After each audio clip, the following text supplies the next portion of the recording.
How is it that any of us didn't expect this? So the energy crisis worsened as Australia. The government is telling people to keep the lights off to avert blackouts. And Australian Energy Minister Sydney and New South Wales residents to turn off lights and energy intensive appliances in the evening to prevent power blackouts due to an ongoing energy crunch. The federal energy minister asked residents in a televised address to turn off energy-intensive devices between 6 to 8 p.m. to mitigate risk of spike in power during peak hours. He pointed to several offline coal-fired plants because of maintenance and an unexpected issue. It is weird though that this all is happening at the same time. Besides the fact that Russia and Ukraine are having a war, Russia is limiting exports of natural gas and kind of causing an energy crisis in a lot of these places. It is important for people to keep in mind that this all is happening when all this climate agenda is being pushed, that we should not be using certain types of plants or natural energy sources for us because they're affecting the climate. But you see where, if you're really truly paying attention, you see where this all is leading to. That everything that is going on, but the people that are getting punished are the general population overall, not just in one place in the world. You're the one who's going to be on lockdown. You're the one who's going to be asked to keep your lights off.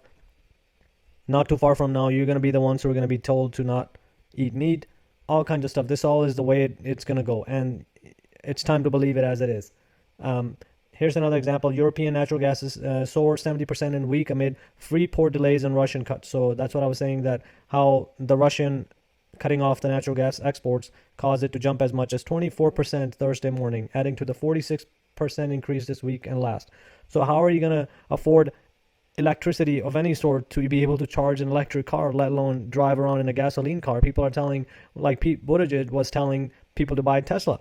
How are you going to afford that? California has already been telling people not to charge all at a certain time of the day because they are already in the energy crisis themselves, and they've had blackouts even in the past.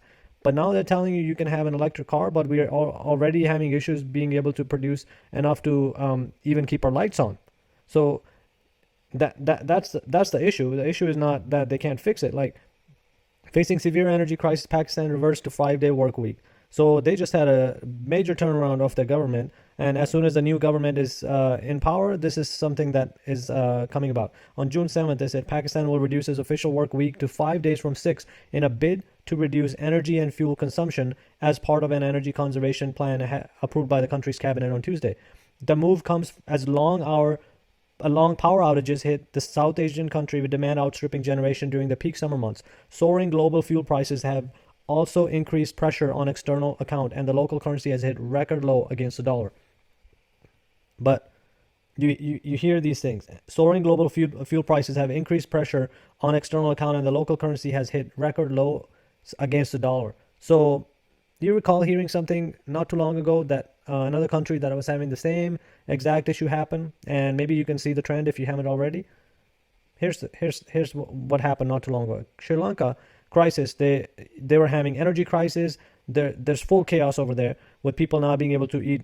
And now this happened all last year when the government banned them from having any kind of fertilizer in an attempt to go organic food growing of any crops.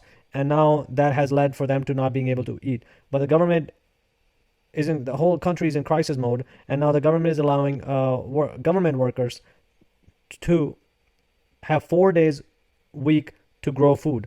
They're cutting down as well because they need to grow food. Sri Lanka has approved a 4-day week for public sector to grow food in their backyard in a bid to forestall a looming food shortage as the government struggles with the worst financial crisis in decades. And this is you got to connect the dots here as to same exact things are happening in multiple different places all at the same time. And maybe they're going to attribute it to Russia, Ukraine, but you got to question also as to why and how everything that the agenda is being proposed with this climate change just fits perfectly in all of this. And as it's happening, everything is happening in the way that they were planning it or expecting it to. I mean,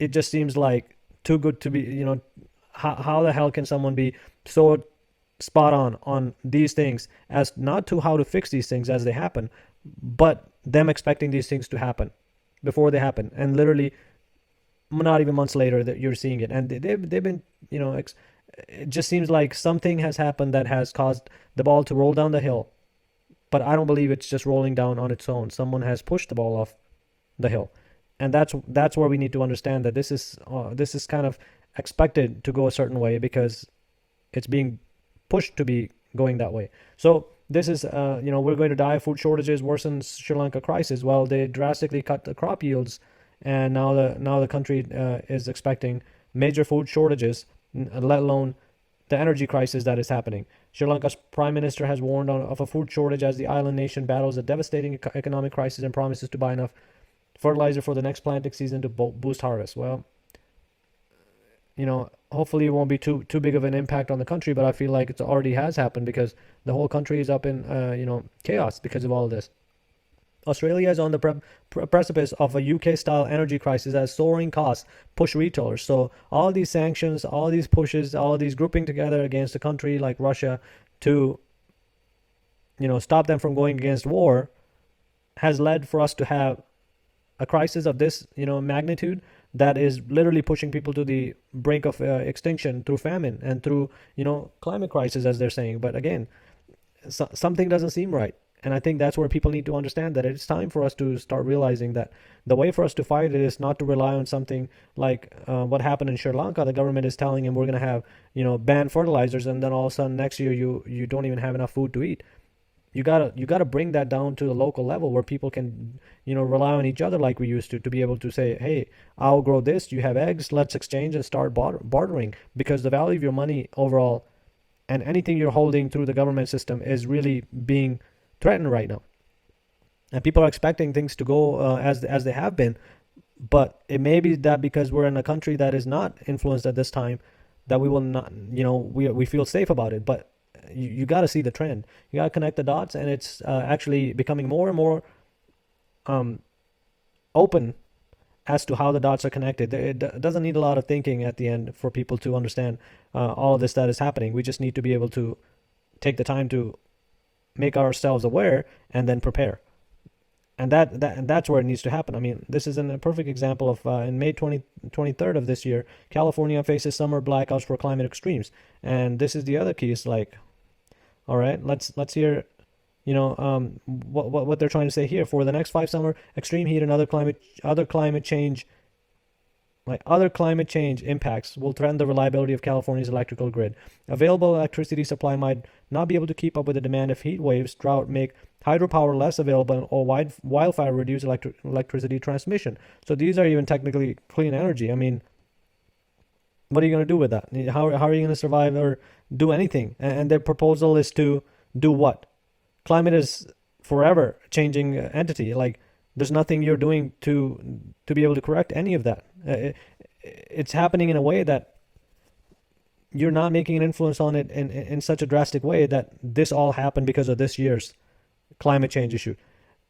But over time, if they're saying even if it happened over 10, 15, hundreds, thousands of years, you got to understand that all of this is happening and coming to a brink of chaos like we are seeing at a very rapid pace. So that all is not natural that it's happening. Something is propagating that. And what it is for you to make an opinion on, but at the end point is just to realize that there is something going on that we need to be prepared for. And there are people like this guy here, our president, who is, he was putting in requests for propane tanks to be installed at his New England mansion, and they're all about green energy and all that. But former President Barack Obama has ordered 3 massive propane tanks for his Martha Vineyard property as energy prices nationwide continue to surge. The Office of Select Board of Edgerton, Massachusetts, told the Daily Caller News Foundation that an application for an underground propane installment was approved at the 79 Turkeyland Cove Road address, the location of a property owned by former President Barack Obama. The tanks are used to be for residential purposes and approved for 2,500 gallons, which was broken into 2 1,000-gallon tanks and one 500-gallon tank. And they even said, we have never had a private propane tank come to us. And then, this is the guy who's talking about renewable energy installation are beating fossil fuel installation for the first time.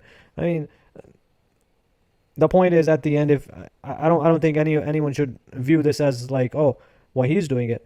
I think the thing to learn from all of this is that they will do everything that they can for themselves to survive in situations that are tough. So why are you relying on them solely for there to be comfort or food or general basic needs being met in your own life. That is your responsibility. So if you don't see the signs and these things aren't, getting you that energy to go grow your own crops or prepare or have some food storage, even work harder at this time while you have the time to collect all of those things and prepare your family for something of such, magnitude that could hit us like Sri Lanka and Pakistan, then it is on you. I feel like we shouldn't be blaming any of these guys from doing this, but it tells you that they're not going to tell you and come and be like, oh, just like you won't expect the government to be openly saying, oh, we have aliens out there that are roaming around within us. If they were to say something crazy like that, people, the world would go into instant chaos.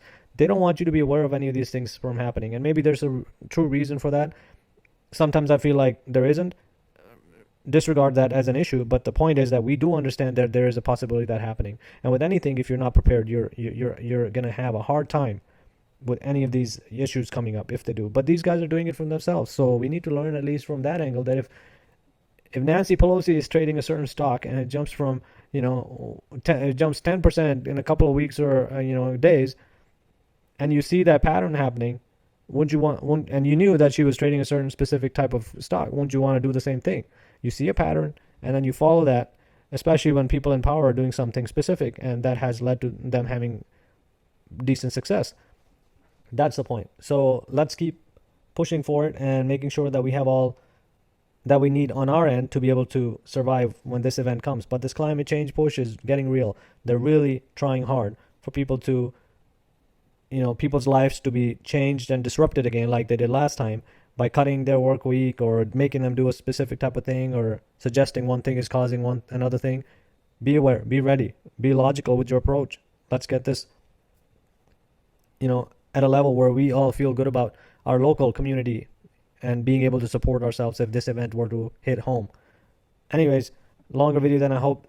Thanks again for stopping by. If you enjoy it, make sure you subscribe, like, and share, and definitely comment for how I can improve any of these videos. It's new for me too, but I'm trying, so I appreciate your support and stopping by. Take care.